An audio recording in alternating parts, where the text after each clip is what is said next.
সাধন হবে, তাদের উপকার হবে।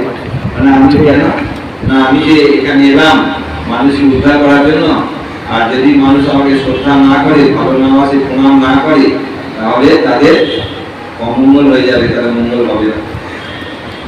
আমাকে প্রণতি করে হয় পাপক সয়, তবে সে ইহারে ভক্তি লবাইবে লয়। আমাকে প্রণতি করে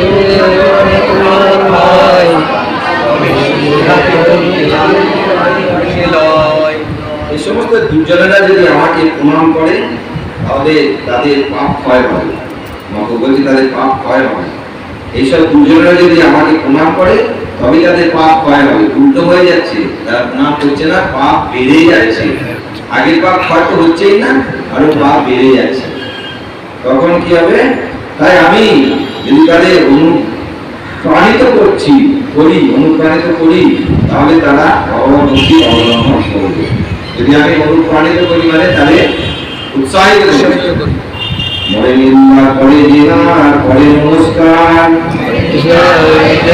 করে অবস্থা, এইসব জীবে অবশ্য করিব উদ্ধার। এসব জীবে অবস্থা, এই সমস্ত অলৌকিক জীব যারা আমার নিন্দা করে এবং আমাকে প্রণাম করে না, আমি অবশ্যই তাদের উদ্ধার করব। তাদের কত দয়ালু মহাপ্রভু, কেউ প্রণাম করুক না করুক, আমি তাদের উদ্ধার করবই। আমি সেজন্যই এসেছি।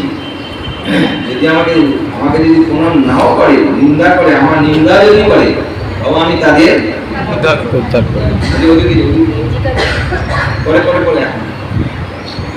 অতএব অবশ্য আমি সন্ন্যাস করিব, আমি সন্ন্যাস করিব, সন্ন্যাসী বুদ্ধি মূলে পুনত হইব।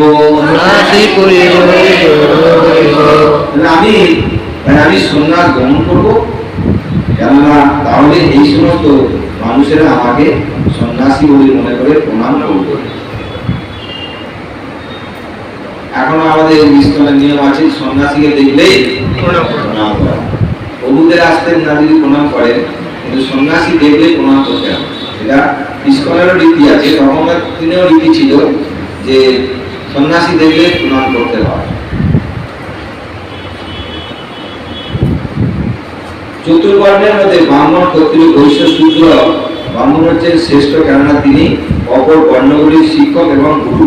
তেমনি চতুরাশ্রমের মধ্যে ব্রহ্মচর্য, গার্হস্থ্য, বানপ্রস্থ এবং সন্ন্যাস আশ্রম হচ্ছে সবচাইতে উন্নত। তাই সন্ন্যাসী হচ্ছেন সমস্ত বর্ণ এবং আশ্রমের গুরু, এবং সন্ন্যাসী ব্রাহ্মণদের প্রণম্য। সন্ন্যাসী ব্রাহ্মণদেরও প্রণম্য, ব্রাহ্মণেরা তাকে প্রণাম করে, কারণ তারা হচ্ছে সর্বত্যাগী না, সবকিছু থেকে ঘর ছেড়ে চলে যাবে। দুর্ভাগ্যবশত জাতি ব্রাহ্মণেরা বৈষ্ণব সন্ন্যাসীদের প্রণাম করে না। জাতি ব্রাহ্মণ মানে যারা ব্রাহ্মণের ঘরে জন্মেছে কিন্তু ব্রাহ্মণের গুণ তাদের নেই, তাদের বলা জাতি ব্রাহ্মণ, স্মার্ত ব্রাহ্মণ। আবার বিশেষ করে বলা যায় কর্মকাণ্ডীয় ব্রাহ্মণ, যারা বেদে কর্মকাণ্ডের উপর বেশি জোর দেয়, তাদের বলে কর্মকাণ্ডীয় ব্রাহ্মণ।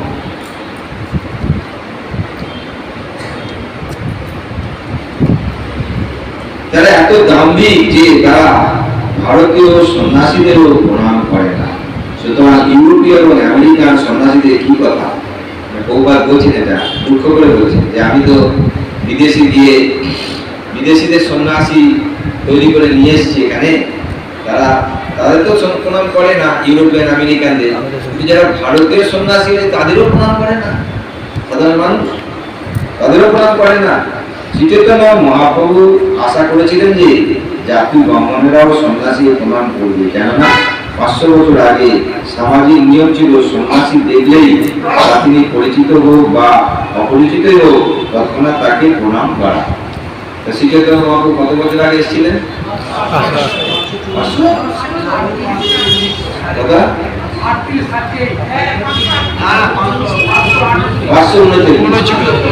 539। পঞ্জিকার উপরে লেখা আছে গৌরাব্দ 539। গৌরাব্দ মানে মহাপ্রভুর আবির্ভাবের, অব্দ মানে হচ্ছে বৎসর, গৌরাব্দ সাল। মহাপ্রভু যখন থেকে আবির্ভূত হয়েছে তখন থেকে গৌরাব্দ শুরু হয়েছে। তার মানে আমাদের গৌড়ীয় বৈষ্ণবদের নিউ ইয়ার কবে? ওই ওই দিন থেকে ওই দিনে নিউ ইয়ার, আমাদের ইংরাজি নিউ ইয়ার না কিছু, গৌরাব্দ মহাপ্রভু যাবে আসছে সেদিন, কারণ আমাদের নতুন বৎসর শুরু হয়েছে। হ্যাঁ। মানে হোলির দিনে মহাপ্রভু আবির্ভাবের দিনে ছিল নতুন বৎসর আমাদের। তাহলে মহাপ্রভু 539 বছর আগে এসেছিলেন, 539 বছর। কৃষ্ণ ভাবনামিত আন্দোলনের সন্ন্যাসীরা নিঃসন্দেহে যথার্থ সন্ন্যাসী। কৃষ্ণ ভাবনামিত আন্দোলনের প্রতিটি সদস্য যথাযথভাবে দীক্ষাপ্রাপ্ত হয়েছে। হরিভক্তি বিলাসে শিল সনাতন গোস্বামী বলেছেন যে দীক্ষা বিধানে না দ্বিজত্ব জায়াতে নির্নাম, দীক্ষা বিধানের দ্বারা যে কোনো মানুষ ব্রাহ্মণত্ব প্রাপ্ত হতে পারে না। প্রথমে কৃষ্ণ ভাবনামিত আন্দোলনের সদস্যদের ভক্তদের সঙ্গে বাস করতে হয় এবং ধীরে ধীরে তারা যখন আমিষ আহার, সব রকম নেশা, অবৈধ স্ত্রী সঙ্গে জুয়া, পাশা ইত্যাদি খেলা বর্জন করে, তখন তারা পারমার্থিক পথে উন্নত হয়। বহুবার বলছেন আমাদের ইসলামের সন্ন্যাসীরা যথার্থ সন্ন্যাসী, প্রত্যেকেই শক্তিশালী এবং ভজনে অত্যন্ত পারদর্শী। এবং তারা সব থেকে তাদের বড় গুণ কি, তারা শ্রী চৈতন্য মহাপ্রভুকে অনুসরণ করে চলে। দেখবেন যে যত সন্ন্যাসী আছেন ইস্কনে, প্রত্যেকেই মহাপ্রভুর প্রতি অনুরাগ অনেক বেশি, আমাদের থেকে অনেক বেশি। সেই জন্যই তিনি সন্ন্যাস হয়েছে। মহাপ্রভুর প্রতি অনুরাগ না থাকলে হবে না, সন্ন্যাসী হতে পারে, অগ্রগতি হবে না। সাধারণভাবে আমরা শুধু কৃষ্ণকে ভালোবাসি, জপ করি, প্রসাদ পাই, এইটুকুতে যথেষ্ট নয়। যদি বেশি করে অগ্রসর হতে হয়, মন যাতে আরো বেশি করে পবিত্র হয়, তার জন্য মহাপ্রভুর প্রতি ধাবিত হতে হবে, মহাপ্রভুকে বেশি করে ভালোবাসতে হবে। মহাপ্রভু এবং নিত্যানন্দ প্রভু দুজনকে ভালোবাসতে, বেশি করে ভালোবাসতে হবে। মহাপ্রভুকে একদম নিজের অন্তরের মতো দেখতে হবে।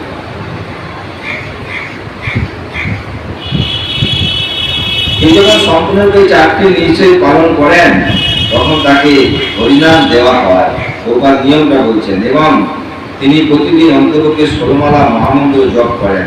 তার 6 মাস বা 1 বছর পর তিনি শাস্ত্রীয় বিধি অনুসারে যজ্ঞ অনুষ্ঠানের মাধ্যমে মন্ত্র দীক্ষা লাভ করে যজ্ঞ উপদীপ প্রাপ্ত হন, মানে ব্রাহ্মণ দীক্ষা দীক্ষিত হন। তারপরে পারমার্থিক মার্গে তিনি যখন আরো উন্নত হন এবং এই জড়জগৎ ত্যাগ করতে প্রস্তুত হন, তখন তাকে সন্ন্যাস দেওয়া হয়। তখন তিনি স্বামী অথবা গোস্বামী উপাধি প্রাপ্ত হন, যার অর্থ হচ্ছে ইন্দ্রিয়ের প্রভু।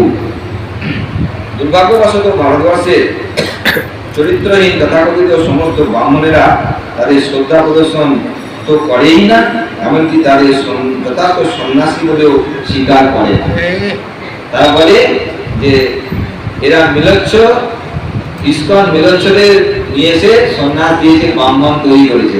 তারা সবকিছু পূজা আর্চা করে, তাদের ঘরে ঘৃণা।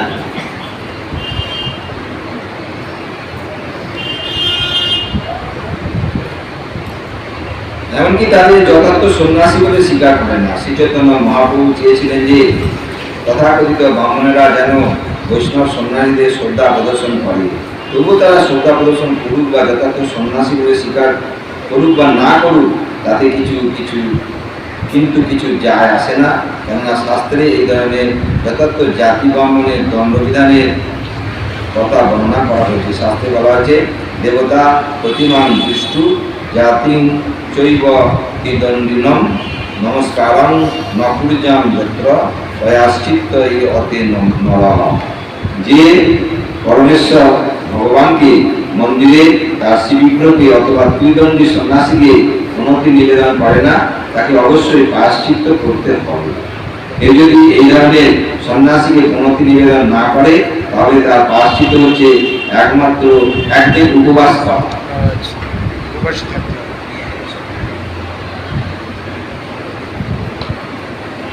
তাহলে আমরা যে বৈষ্ণব যে আমাদের হয়ে যায়,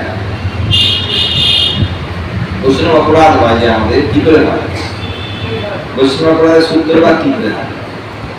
ওইভাবে যে প্রণাম করলো না, কোন বৈষ্ণব আসছে, তাকে দেখে আনন্দ হলো না, তাকে দেখে মুখ সেটকালো, তাকে শ্রদ্ধা জানালো না, যদি সে অনেক জ্যেষ্ঠ তাকে প্রণাম করলো না, বৈষ্ণবকে দেখে তার মুখে হাসি ফুটলো না, তাকে দেখে আনন্দ হলো না, সাধারণতভাবে বৈষ্ণবকে দেখে আনন্দ পাওয়া উচিত, কারণ বৈষ্ণব কজন আর আছে হ্যাঁ। রাস্তা দিয়ে গেলে কজন বৈষ্ণব দেখা যায়, খুঁজেই পাওয়া যায়। দেখা যায় না, খুঁজে পাওয়া যায় না। এই বৈষ্ণবকে দেখে যদি এইগুলো ক্রিয়াগুলো না হয়, প্রতিক্রিয়া না হয়, তার রিয়াকশন না হয়, ওখান থেকে বৈষ্ণব অপরাধের সৃষ্টি হয়, শুরু হয়। বৈষ্ণব অপরাধ ওখান থেকে শুরু হয়। বলছে বহুবার বলছে সে প্রণাম করুন না করুন তাতে কি যায় আসে, তার তো পাপ হলো না, পাপের হানিটা তো ভর্তি হলো।